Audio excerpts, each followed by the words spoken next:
Welcome to part 4 of Competency 10. In this video, we will answer questions relating to derivatives and trig functions. To begin, I wanted to make note of the primary derivatives of trig functions and the primary derivatives of log functions. We have them listed here. There's 6 for trig, 3 for log. Now, this is just what we're using in this particular video. As far as practice tests and real tests, highly unlikely you're going to see much more than this. Actually, I take that back. There will be one other trig item that'll show up in another section, which will be the double angles, half angles. But anyway, that'll be shown to you when it comes up. So if you want to pause the video, take a screenshot. Okay, let's move on. Number 1, if y equals cosine x over 3x squared, what is the simplified expression for the first derivative? Okay, well, we've noted before how to deal with these. Okay, what we will have is this. We will have the numerator first derivative times the denominator as is minus the numerator as is times the denominator prime or first derivative of the denominator. And then the denominator should be squared. Okay, so let's go look at our ABCD options. Now this is a little questionable because when I'm looking at these and I look at what we have, I think that we'll have a situation where some things can be, I mean, right off, you'd say, okay, B and C, they would check, and then A and D, you'd say, no, that won't work. Well, I'm a little suspicious of that. I think we should follow through and then just kind of see what happens and see if anything can be canceled. Okay, so let's try this out. So what do we have? We have y prime, first derivative, equals, okay. Now, because I'm suspicious that we might be able to cancel some things, I am going to write this as 3x to the second power times the 3x to the second, just in case. All right. Okay. I really think we're going to be able to cancel. All right, so what do we do now? Well, we need our numerator. We need the first derivative, and the first derivative of cosine x is negative sine x.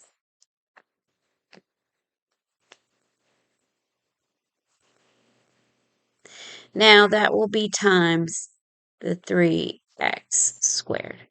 Okay, now we subtract the numerator as is, which is cosine x, times the first derivative of the denominator, and I see that that is 6x. Okay.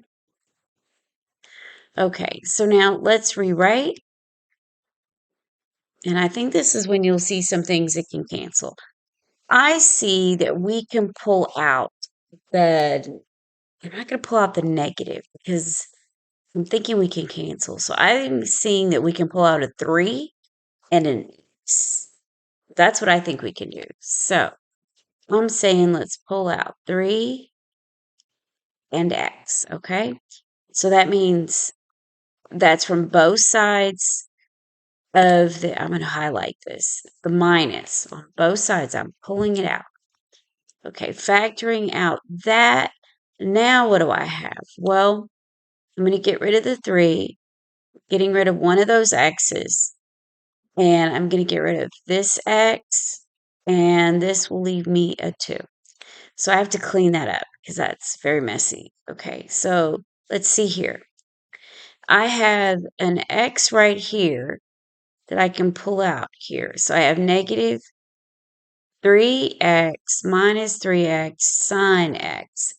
Remember, the sign with an x, they stay together. You can't factor out that x. Let's just say, it's stuck to it, it's glued to it, however you want to put that, but they stay together, okay? All right, now, that's from the first side. So I have everything, and it's very messy. So when you do this, you have to be very careful. Okay, so I have all that. So I'm going to have my minus. Now, the cosine x, that guy's going to stay. And I need it to put that 2 in front of that. Right now, below this, I know that I can pull out the 3 and the x, and that will leave times x times 3x squared. I'm kind of planning ahead. All right, so what are we really getting rid of? I'm getting rid of this 3x and this 3x, okay? So those guys are gone. So I can consolidate. Well, the first thing that I see is in that denominator, I see 3x to the third. Well, that tells us that B and C, if we would have went with our first intuition like we had done prior videos where it was so simple to see, we would have been absolutely incorrect. So always be wary. And kind of what let me see that was I was thinking of, well, what's derivatives and first derivatives? As far as the derivative of the denominator that we use. This right here. This fact right here kind of clued me in. You got to sometimes look ahead. Okay, so this means this guy is gone. Let me write this. This guy's gone. That guy's gone. First intuition, completely wrong. Okay, now let's go with for the rest of it. Well, what's left over? That's what we're doing. We're just looking at what's left over. It looks like everything else is clean. It's okay. So we just have the minus x sine x minus 2 cosine x. Okay, well, D won't work because the 3 was supposed to be canceled out. So that leaves us with the A option only. Okay, well, that wasn't too bad, a little messy. So if you had a hard time keeping up with me, go back, rewind the video real quick, and just go back through it. Okay, write it out for yourself. That's my suggestion. All right, so number 2. If y equals the secant x times 4x to the third, what is a simplified first derivative? Okay, well, there's a lot to unpack here. I see an addition situation because remember, this is your F and this is your G, and we have F prime G plus sorry. F as it is, F, then G prime. And remember, prime means first derivative. Okay, so the secant, okay, if we want the prime of the secant, that's secant x tangent x. Okay, so let's write this out. See if we can follow this. So that would be secant x tangent x, okay?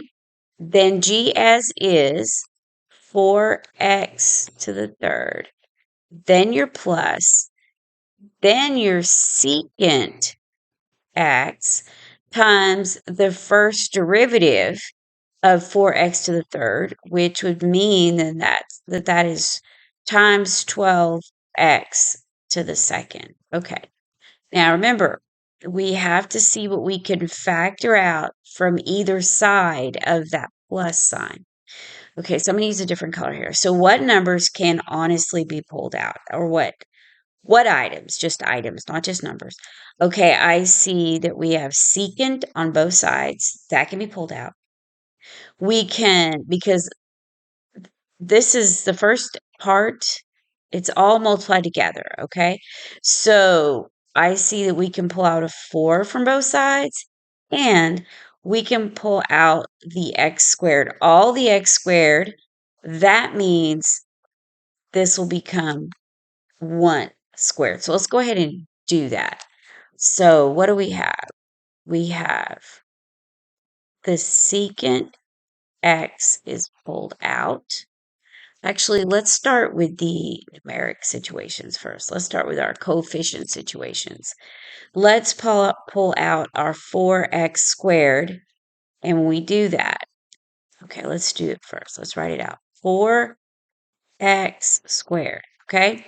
So that means this 4 comes out, this guy stays, this 4 comes out, that becomes a 3, and that goes away, okay? Now let's pull out the secant. So from both sides, we have secant x, okay? So secant goes out, secant goes out. All right, so that's pulled out. So now what's left? Okay, here, let's,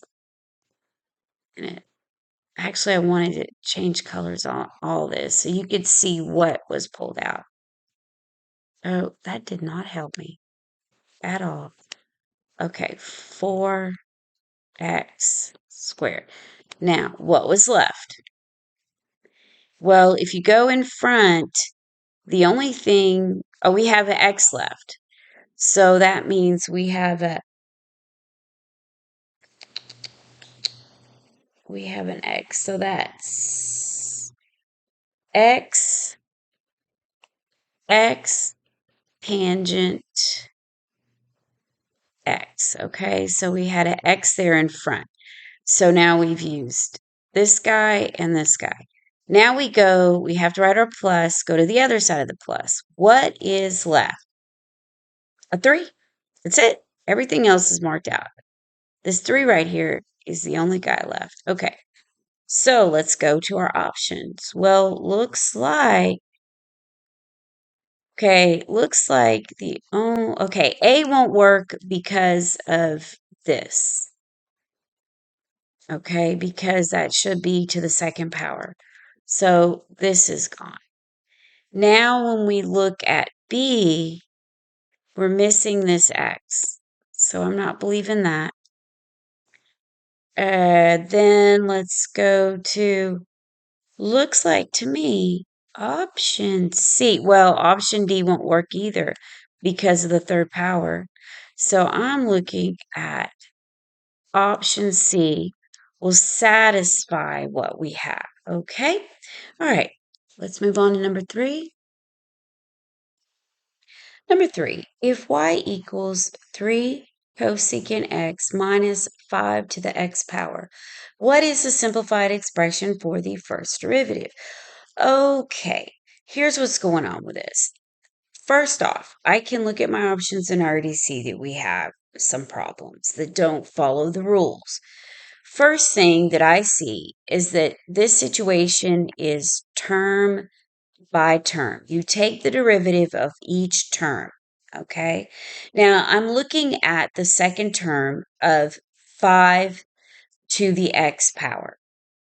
When we use our rules for the first derivative of logarithms for the natural log, is what that is. That does not change sign. So it cannot mysteriously become a positive in front of that because it's positive in its own right. Okay. So this means this is invalid and this is invalid. Okay. So I know to get rid of this and I know to get rid of this. So let me start this. Y prime equals. Okay. Now let's talk about the first term. In this situation, 3 is just multiplied to it. Okay. So we aren't, it's just part of the first derivative. Okay. It kind of goes along for the ride, let's say. The derivative that we need to focus on now is we need to find the derivative of the cosecant, which is negative cosecant x cotangent x, which you see in the option. Now, I just said that the 3 goes along for the ride. I want you to look at option D. In option D, they just mysteriously took the 3 that should have gone along for the ride and they just stuck him over there. No, we just don't move it around. That can't be done. Okay, so that is like not even following the rules of mathematics. Okay, so let's see what really happens. This is what happens. Technically, we have the 3 out here along for the ride, okay? And then we have negative cosecant x times cotangent x, okay? Then minus 5, we leave the 5 to the x power, and then we uh, multiply on what that first derivative, okay, the rules. We follow the rules. Let me say that. Well, if we're going to follow that, well, so that's ln 5, okay? So if we really want to clean it up and write it, look at option B. That's what we really are doing. So that should be minus 3 cosecant x cotangent x minus, and they use parentheses around everything. I agree. That's probably the best. So you see what things were multiplied together. Okay. And then they said 5x. I don't think I would have written that. It doesn't really matter at this point. We can see it. For me, my habit is to bring the ln 5 out here and then say 5 to the x power. But that's my thing. Okay. Either way, it doesn't matter how you write it. Okay. So we know option B is correct. All right. So let's look at number 4. Okay. All right. We can already see what 4 is going to be. All right. So start from the outside in. Okay. First it says if y equals sine 4x, what is the simplified expression for the first derivative? Well, if you're going to start on the outside, we need to look at the sine. Well, the derivative of sine is cosine. Okay.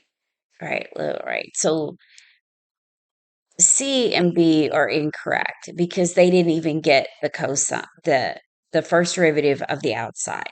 Okay. All right, they just left sine, so that's not going to work. Okay, that being said, now we have A and D. Well, it's the outside in. Now we have to go to the inside. Well, what is the derivative of 4x? Well, that's just 4. So, but we don't rewrite this. What we're really doing is we're taking, okay, y prime equals, okay? So we take cosine and the 4x stays, okay? Then you're multiplying that times the 4.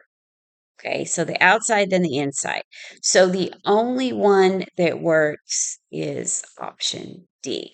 If you look at option A, it is tempting to select it, but it forgot about the derivative of, per se, the quote unquote inside, the 4x. Okay, so that's not an option. Okay, and then number 5. Number 5, it's going to get a little bit on the dicey side, okay? So if y equals the cotangent to the 5th of 5 minus 3x, what is a simplified expression for the first derivative? Okay, the first thing that we need to do now, remember, we're going from the outside in, and there's some things that are going to happen here. Let me start writing it out and you'll see what I'm talking about, okay? So what we need is y prime equals. Okay, if we look at the going out, the outside in, we have 5 okay?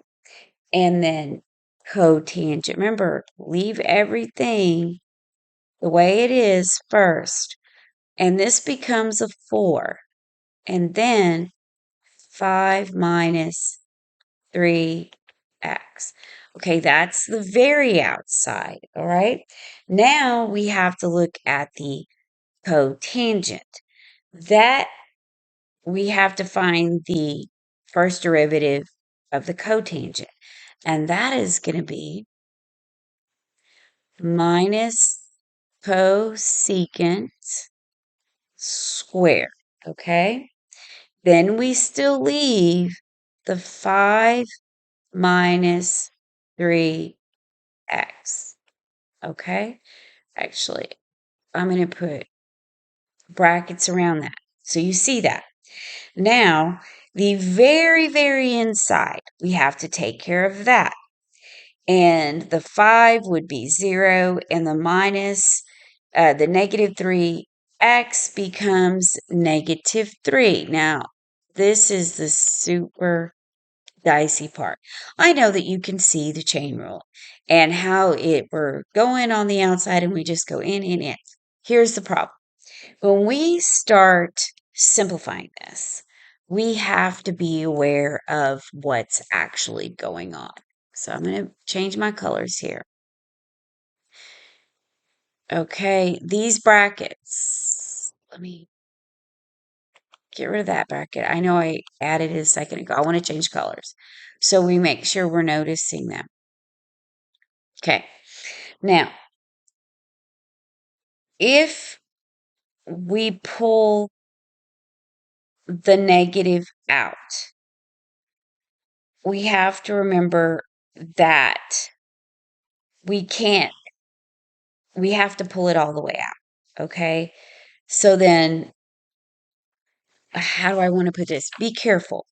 Okay, because if I just take this negative 3 and I bring it over here to the outside and make negative 15, I have to realize that this is what we really have here.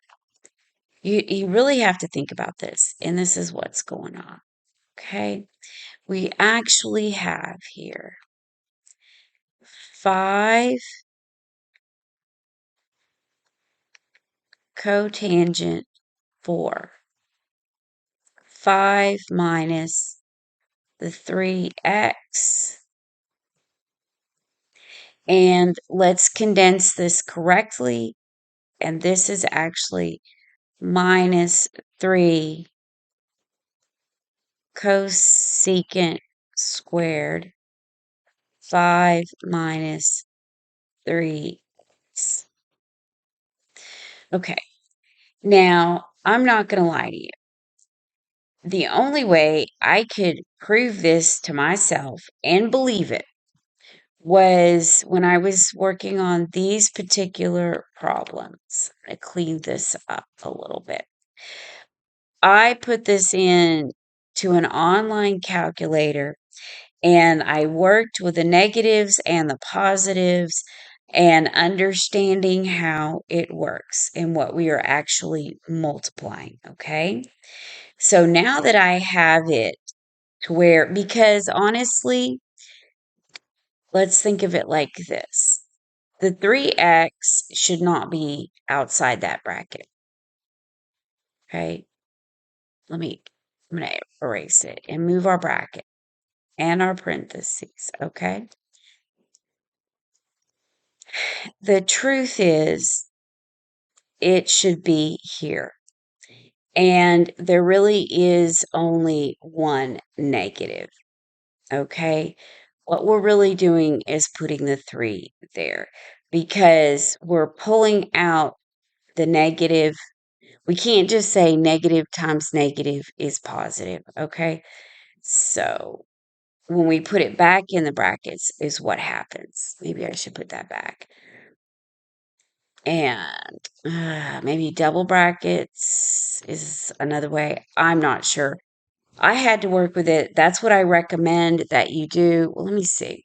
let me say that we have super brackets. There we go, super brackets. So you need to look at it in that manner. But that's what it does honestly condense down to. Okay, now that I've talked to you about it in that way, okay, so what do we really have? We have negative 15, okay, and then we have cotangent for cotangent to the fourth, 5 minus 3x, and then another bracket, and that is cosecant squared 5 minus 3x. Okay, and which option is that? And notice that they are trying to fool us, and we know because if we looked at this incorrectly, if we didn't look at it as though we were pulling out the negative 3, then we would make the mistake of, well, first off, option C is the option we're looking for, okay?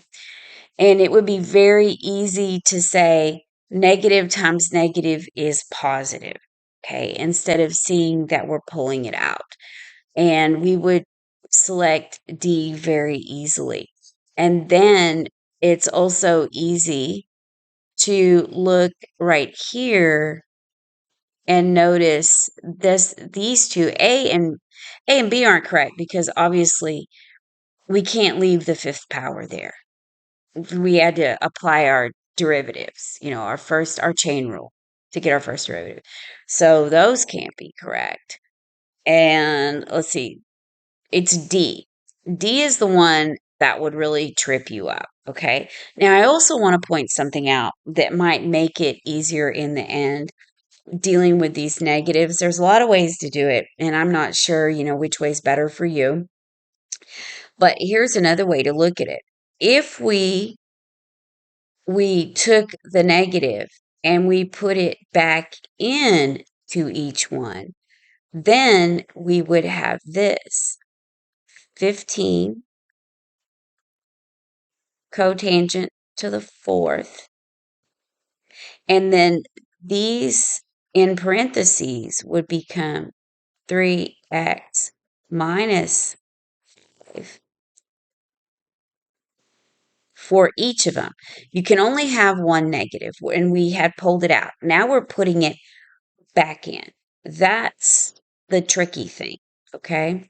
So that would be the cosecant squared, and again, that would be 3x minus 5. Okay? Now, I'll leave that to you. You can play with that and figure that out. Be careful when you're working with these. Now, I did not see this on a test, but that doesn't mean that they won't change it. Doesn't mean that a university practice test will not have it. It could definitely happen, and that little one issue with the positive and negatives could come up. Okay, this is our last question in this particular video. Sorry I rambled a little bit, but I hope that I'm at least helping you and helping you see things maybe a different way. And if you're having some issues, like you're a little tiny bit unclear here and there, I really hope I'm helping you guys out. Okay. All right. And once again, thank you so, so much for watching. The responses are amazing. I appreciate you guys. Okay. And don't forget, like us, share us, and subscribe. Happy testing.